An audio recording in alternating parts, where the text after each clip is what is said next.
तो दोस्तों आज के इस डिफेंस अपडेट के वीडियो में जिन महत्वपूर्ण विषयों के बारे में आपको बताऊंगा उनमें सबसे पहला तो भारत द्वारा P-8I खरीदने का आखिरी डेडलाइन को लेके है। बताया जा रहा है कि भारत के पास अभी भी एक ऑप्शन है जिसके तहत Bharat additional P-8I maritime surveillance aircraft को खरीद सकता है। जबकि वीडियो के दूसरे हिस्से में इंडियन एयरफोर्स के सबसे बड़े बेड़े मतलब सुखोई 30 MKI फ्लीट के ऊपर आए एक संकट के बारे में बताऊंगा। जबकि वीडियो के सबसे आखिरी हिस्से में मैं आप लोगों को भारत और फ्रांस के बीच में हाल ही में द्विपक्षीय वार्ता के अंदर किन किन मुद्दों के ऊपर चर्चा हुआ है उसके बारे में बताऊंगा। तो डिटेल में जानने के लिए वीडियो के आखिर तक बने रहिए और चैनल को सब्सक्राइब और वीडियो को लाइक जरूर कीजिए। दोस्तों आप सब लोगों को पता ही होगा कि इंडिया के तरफ से 12 P-8I मैरीटाइम सर्विलेंस एयरक्राफ्टों को खरीदने के बाद 6 अतिरिक्त एयरक्राफ्टों को खरीदने का भी एक ऑप्शन रखा गया था। पर कुछ महीने पहले खबर ये आया कि भारत शायद बोइंग से और P-8I मैरीटाइम सर्विलेंस एयरक्राफ्टों को ना खरीदे बल्कि एक ऑल्टरनेटिव इंडिजीनियस तरीके को अपनाते हुए अपने इस तरीके के आवश्यकताओं को पूरा करे। पर अब बताया जा रहा है कि बोइंग कंपनी प्रयास चला रहा है कि भारत अपने डिसीजन को बदलते हुए एडिशनल P-8I मैरीटाइम सर्विलेंस एयरक्राफ्टों को खरीदे। रिपोर्ट में यह भी बताया जा रहा है कि भारत की तरफ से अगर एडिशनल P-8I मैरीटाइम सर्विलेंस एयरक्राफ्टों को खरीदना है तो भारत के सामने जुलाई महीने तक डेडलाइन है और उसके बाद शायद भारत की तरफ से प्रयास चलाने पर भी इन एयरक्राफ्टों को और खरीदा ना जा सके। रिपोर्ट में बताया जा रहा है कि बोइंग कंपनी के CEO और प्रेसिडेंट डेविड एल कैलहोन के द्वारा भारत के डिफेंस मिनिस्टर राजनाथ सिंह और भारत के कुछ अन्य उच्च अधिकारियों के साथ एक बैठक किया जा सकता है जहां पे उनके तरफ से भारत के सामने एडिशनल P-8I मैरीटाइम सर्विलेंस एयरक्राफ्टों को खरीदने का एक पेशकश किया जा सकता है। इवन उनके द्वारा यह भी प्रयास चलाया जाएगा कि भारत अपने डिसीजन को बदले और फिर से एक बार इन एयरक्राफ्टों को खरीदने के सोच विचार को आगे बढ़ाए। हालांकि डिफेंस एक्विजिशन काउंसिल की तरफ से जनवरी महीने में ही additional 6 P-8I long range maritime surveillance एयरक्राफ्टों को खरीदने के डिसीजन को कैंसिल किया गया था। डिफेंस एक्विजिशन काउंसिल का मानना था कि इस एयरक्राफ्ट में इस्तेमाल होने वाले अधिकतम रडार और सर्विलेंस इक्विपमेंटों को भारत स्वदेशी तरीके से निर्माण कर सकता है और भारत के पास ऐसे इक्विपमेंटों को निर्माण करने का क्षमता भी है। इवन डिफेंस एक्विजिशन काउंसिल के द्वारा इंडियन नेवी के सामने भी एक ऑल्टरनेटिव प्लेटफॉर्म के तहत अपनी आवश्यकताओं को पूरा करने का पेशकश किया गया है और बताया यह भी जा रहा है कि शायद भारत कुछ ऑल्टरनेटिव प्लेटफॉर्म के सहारे अपने इंडिजीनियस इक्विपमेंटों के मदद से ऐसा ही सेम कैटेगरी के एयरक्राफ्ट का डेवलपमेंट करे जो भारत के बेड़े में इस्तेमाल होने वाले पुराने इल्यूजन 38 सी ड्रैगन पेट्रोल एयरक्राफ्टों को रिटायर्ड करे। दोस्तों आपके जानकारी के लिए बता दूं कि जनवरी महीने में यह डिसीजन आने के बाद मार्च महीने में मिनिस्ट्री ऑफ डिफेंस की तरफ से बोइंग कंपनी के सामने अपने कॉमर्शियल बीड को कम से कम जुलाई 2022 तक होल्ड करने का अनुरोध किया गया, जो कॉमर्शियल बीड मार्च 2022 तक एक्सपायर हो जाने वाला था। हालांकि अगर देखा जाए तो CCS की तरफ से 6 एडिशनल P-8I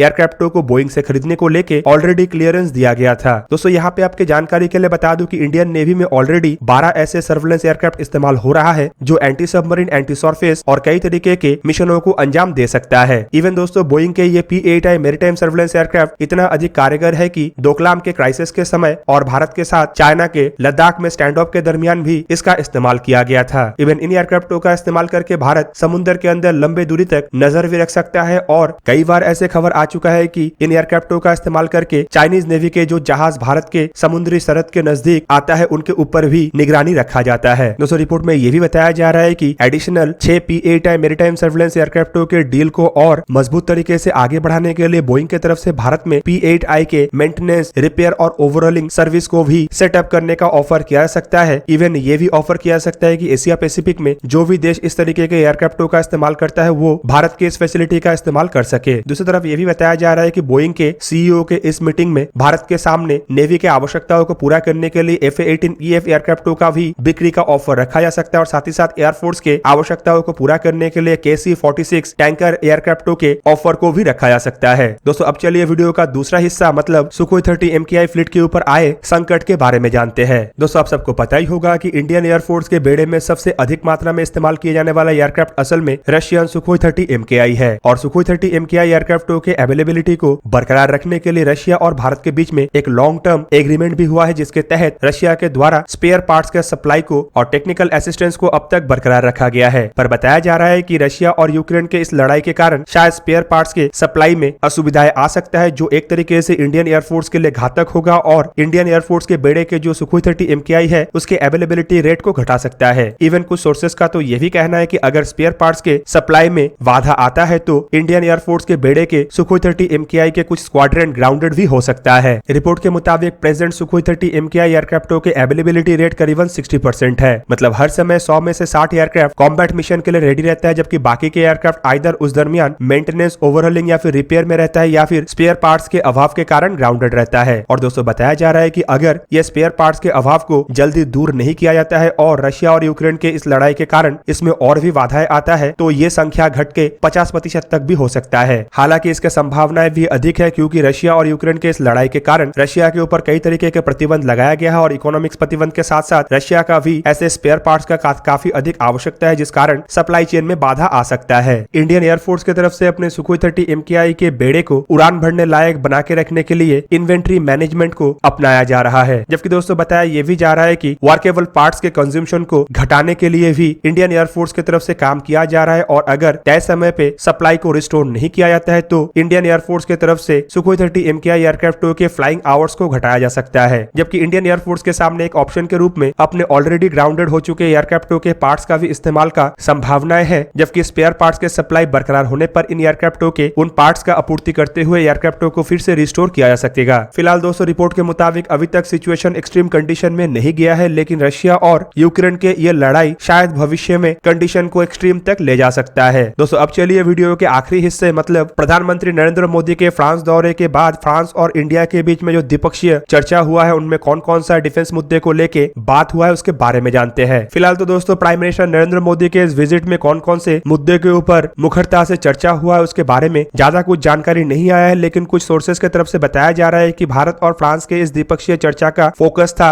डिफेंस और स्पेयर को लेके कोर डिजाइन और कोर डेवलपमेंट। तो सबके जानकारी के लिए बता दूं कि हाल ही में ही फ्रांस के नेवल ग्रुप इंडियन नेवी के प्रोजेक्ट 75I मतलब नेक्स्ट जनरेशन के डीजल इलेक्ट्रिक सबमरीन के प्रोजेक्ट से अपने आप को दूर किया है। और दोस्तों इसके कुछ ही दिन के बाद ही भारत और फ्रांस के बीच में दोनों देशों के प्रधानमंत्री नरेंद्र मोदी और प्रेसिडेंट इमैनुअल मैक्रोन के बीच में मुलाकात हुआ और मुलाकात के बाद जो ज्वाइंट स्टेटमेंट आया वहां पे जानकारी दिया गया है कि इंडिया और फ्रांस फिलहाल आत्मनिर्भर भारत में फ्रांस के अधिक इन्वॉल्वमेंट को लेके एक क्रिएटिव वे को ढूंढ रहा है। मतलब फ्रांस भारत के आत्मनिर्भर भारत के जो संकल्प है उसे आगे बढ़ाने के लिए भारत के साथ काम करेगा। दोस्तों आपके जानकारी के लिए बता दूं कि प्रधानमंत्री नरेंद्र मोदी के फ्रांस के दौरे के कुछ दिन पहले ही नेवल ग्रुप की तरफ से जानकारी दिया गया था कि नेवल ग्रुप अब और इंडियन नेवी के प्रोजेक्ट 75I में पार्टिसिपेट नहीं कर सकता है क्योंकि इसके रिक्वेस्ट फॉर प्रपोजल में कुछ ऐसे कंडीशंस है जिसे नेवल ग्रुप के द्वारा फुलफिल नहीं किया जा सकता है। असल में दोस्तों इंडियन नेवी प्रोजेक्ट 75I के तहत जिन सबमरीनों को हासिल करना चाहते हैं उनमें एयर इंडिपेंडेंट प्रोपल्सन सिस्टम होना आवश्यक है और already proven air independent propulsion system फिलहाल फ्रांस के पास नहीं है। इस कारण फ्रांस जहां पे प्रोजेक्ट से दूर हो रहा है तो वहीं पे कुछ रिपोर्टों में यह भी बताया गया था कि शायद प्रधानमंत्री नरेंद्र मोदी के इस दौरे के दरमियान फ्रांस के द्वारा भारत के सामने एडिशनल स्कॉर्पियन सबमरीन और एडिशनल राफेल एयरक्राफ्टों के ऑफर को रखा जाए। हालांकि इसे लेकर कोई ऑफिशियल जानकारी नहीं आया है और अब तक ये भी खुलासा नहीं हुआ है कि फ्रांस के द्वारा ऐसा कोई ऑफर को भारत के सामने रखा गया है कि नहीं। दोस्तों जब इन मुद्दों के बारे में विदेश सचिव विनय मोहन के सामने कुछ रिपोर्टरों के द्वारा सवाल रखा गया तो उनके तरफ से बताया गया कि भारत और फ्रांस के बीच में काफी स्ट्रॉन्ग स्ट्रेटेजिक पार्टनरशिप है और दोनों देश स्ट्रॉन्ग डिफेंस पार्टनरशिप भी रखते हैं। उनके तरफ से यह भी जानकारी दिया गया है कि डिफेंस पार्टनरशिप दोनों देशों के बीच में फिलहाल इतना एक्सटेंड है कि दोनों देश core development, core design, core manufacturing जैसे चीजों को भी आगे बढ़ाना चाहता है ताकि आत्मनिर्भर भारत के पॉलिसी को और मजबूत किया जा सके। इवन उनके द्वारा यह भी जानकारी दिया गया है कि फिलहाल दोनों देशों की तरफ से उन रास्ते को भी तलाशा जा रहा है जिसके तहत दोनों देश एक दूसरे के और करीब आ सके और साथ ही साथ को डेवलपमेंट, को प्रोडक्शन जैसे सेक्टर में एक दूसरे के मदद को और मजबूत बना सके। पर दोस्तों माना जा रहा है कि अब भारत के आत्मनिर्भर भारत और मेक इन इंडिया जैसे इनिशिएटिव में फ्रांस का भूमिका काफी अधिक रहेगा और फ्रांस की तरफ से भारत को कई तरीके के डिफेंस इक्विपमेंटों के मैन्युफैक्चरिंग में मदद भी किया जाएगा। रिपोर्ट के मुताबिक फ्रांस भारत के AMCA एयरक्राफ्टों में इस्तेमाल होने वाले इंजन को लेकर भी मदद करेगा और बताया यह भी जा रहा है कि शायद भारत फ्रांस के सैफ्रन कंपनी के साथ ही इन इंजनों के मैन्युफैक्चरिंग करे। दूसरी तरफ फ्रांस भारत को 114 फाइटर एयरक्राफ्ट के टेंडर के तहत राफेल एयरक्राफ्टों का भी ऑफर कर रहा है और फ्रांस भारत को इन एयरक्राफ्टों को बेचने का भी भरपूर प्रयास कर रहा है। दोस्तों आपके जानकारी के लिए बता दूं कि नेवी के जो मल्टी रोल फाइटर एयरक्राफ्ट का टेंडर है उसमें भी फ्रांस अपने राफेल एयरक्राफ्टों का ऑफर किया है, जबकि दूसरी तरफ यह भी खबर है कि फ्रांस भारत को कुछ यूज्ड राफेल एम मतलब मरीन वर्जनों को बेचने को लेकर भी चर्चा कर रहा है। इवन दोस्तों इतना नहीं बल्कि रिपोर्ट में तो यह भी बताया जा रहा है कि भारत और फ्रांस के बीच में एरियल रिफ्यूलर एयरक्राफ्टों को लेकर भी एक चर्चा चल रहा है और जल्द ही इसे लेके भी कोई बड़ा जानकारी आ सकता है। तो दोस्तों ये था आज का वीडियो। अगर आपको वीडियो अच्छा लगा तो लाइक कीजिए और मेरे चैनल को सब्सक्राइब कीजिए और साथ में बना हुआ बेल आइकन को भी प्रेस कर दीजिए ताकि आप मेरा वीडियो देख पाए सबसे पहले। जय हिंद।